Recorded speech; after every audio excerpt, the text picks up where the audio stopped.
Friends, welcome to my channel goosebumps stories.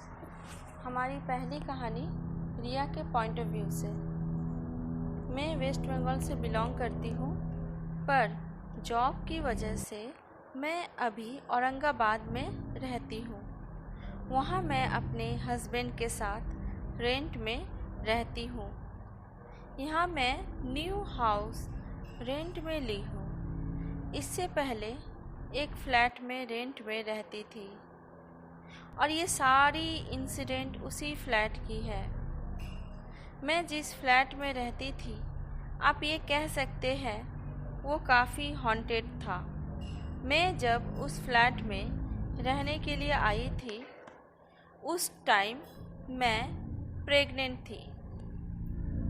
होता ये था, मेरे हस्बैंड जब ऑफिस चले जाते थे तब मैं घर में अकेली ही रहती थी और वो में रोशनी भी सही तरीके से नहीं आती थी, जिस वजह से वहाँ दिन में भी रात वाली फीलिंग्स आती थी।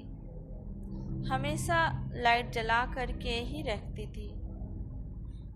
जब हम लोग रात को अपने रूम का डोर लॉक करके सोते थे, तब आधी रात के करीब अचानक से हम लोगों के रूम का डोर ज़ोर ज़ोर से नॉक करने का साउंड आता था, जबकि उस फ्लैट में सिर्फ हम ही दोनों रहते थे। एक सुबह जब हम लोग सोकर उठे तो अपने हाथों में खून देखी और वो ऐसा लगता था जैसे कोई सुई चुभो दिया है। और ये सिर्फ मेरे हाथों में ही नहीं, मेरे हस्बैंड के हाथों में भी सेम निशान था। कभी बाथरूम का नल अपने आप खुल जाता था। एक रात मेरे हस्बैंड को काफ़ी खांसी हो रही थी, तो मैं उनके लिए किचन से लौंग लाने चली गई।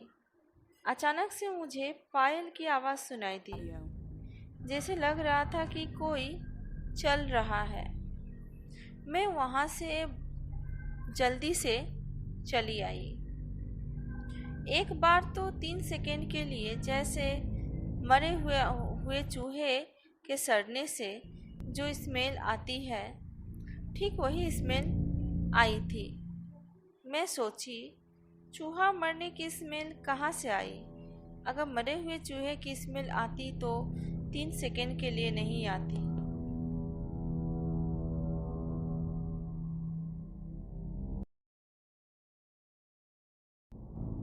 जब मेरी बेबी हुई, तब मेरी बेबी हमेशा रोती रहती थी। पूरे 2 साल उसी फ्लैट में बिता दी थी। हमेशा मेरा शरीर भारी लगता था। मेरी तबीयत भी हमेशा ख़राब ही रहती थी। हर 3 दिन के बाद रात के समय डोर नॉक करने का साउंड आता था। पर अब हम लोग यहाँ दूसरे घर में सुकून से रहते हैं और वो एक बुरा सपना की तरह मैं भूल जाना चाहती हूँ। हमारी दूसरी कहानी बिहार के हिसार गांव से है। राम तनु जी के गांव की है। उन्हीं के गांव के एक पंडित जी के साथ ये भूतिया इंसिडेंट हुई है। ये कहानी राम तनु जी के पॉइंट ऑफ व्यू से। मैं तब 16 साल का था। हमारे गांव के पंडित जी के साथ ये घटना हुई थी। पंडित जी कहीं से पूजा पाठ करके आ रहे थे। रात काफ़ी हो गई थी और वो छोटा रास्ता लेने के लिए वो गाछी से होते हुए आ रहे थे। गाछी का मतलब जहाँ बहुत सारे पेड़ पौधे हों। ये भी एक पर्टिकुलर इंसान के नाम पे होता है। एक लैंड पे बहुत सारे पेड़ होते हैं, उगाए जाते हैं। जैसे आम का पेड़ हो, कटहल का पेड़ हो, शीशों का पेड़ हो, बहुत तरह के पेड़ होते हैं। तो वो जो गाछी जो था वो पूरा पेड़ों से भरा हुआ था, बड़े बड़े पेड़ थे। एक पुराना बरगद का भी पेड़ था वहाँ पे, उसी गाछी में। तो जब पंडित जी आ रहे थे तो क्या देखते हैं, एक रोशनी, दूर से एक रोशनी देखते हैं। तो वो सोचते हैं कि इतने रोशनी है, शायद कोई इंसान वगैरह कहीं जा रहा है, तो उसी के साथ हो लेते हैं। जब वो और आगे गए तो उनको वो देख रहे हैं कि बहुत सारे लोग नाच रहे हैं वहाँ पे, और गाना बज रहा है, गाना गाया जा रहा है, नाच रहा है सब कोई। तो जब वो करीब जाके देखे तो देखे ये इंसान नहीं बल्कि ये सभी कोई भूत थे, जिसे देखकर पंडित जी काफ़ी डर गए। वो वहाँ से जो ही मुड़े तो ही भूतों ने उनको देख लिया। वो पंडित जी को बुलाए। पंडित जी, वो लोग नाक से सभी कोई बात कर रहे थे। पंडित जी, आप कहाँ जा रहे हैं? रुकिए, हम लोगों का शादी करवा दीजिए। पंडित जी देख के पूरा डर गए, बोले कि मेरा लेट हो रहा है, तो शादी कैसे? तो कि पंडित जी, मैं आपको एक शादी में जो भी कुछ दिया जाता है दान में, मैं सारा दूंगा, आप यहाँ पे शादी करवा दीजिए।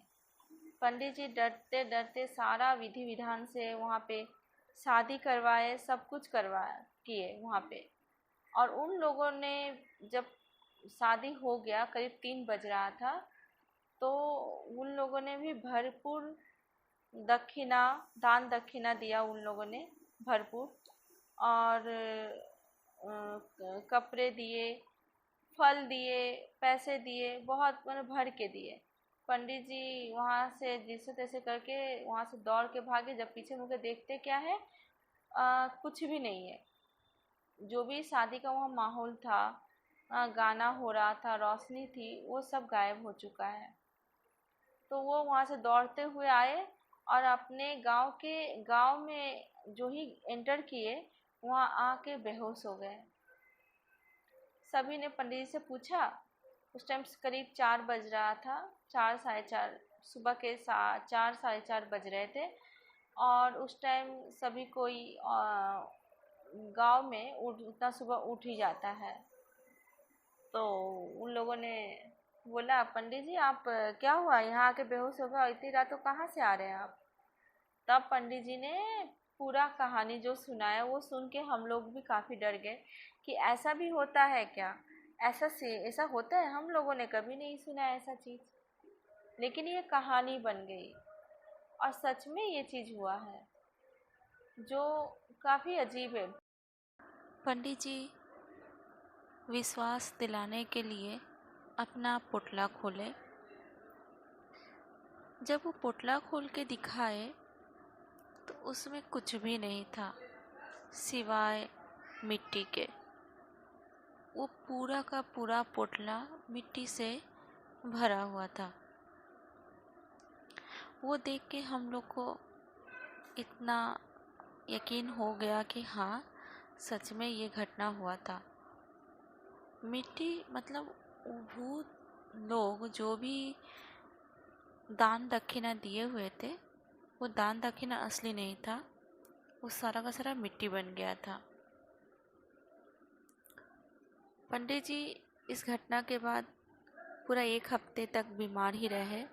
फिर उसका तो धीरे धीरे ठीक हो पाए, उस घटना से उबर पाए। है दोस्तों, आज की बस यही 2 कहानी है।